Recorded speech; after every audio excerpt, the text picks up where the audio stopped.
How we Axles saying? Axles. Now Ebanu saying says Axles be or esro.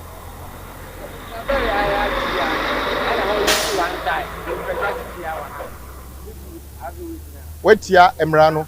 Mefma police for achi usese a want to me call. Him say weighing bridge e wo GHA bridge e wo front of. Okay, we dey yanko weighing bridge. Two of his axles are up, meaning it's a 7-axle track which is supposed to weigh 70 tons. So an excess of 20.94 tons. When we met him on the road, two of the axles were up.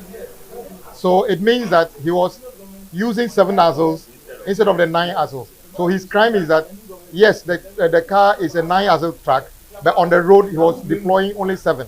And in that case, it means that the weight in the car was affecting the road more than it should be. And that is what majority of them do. All right.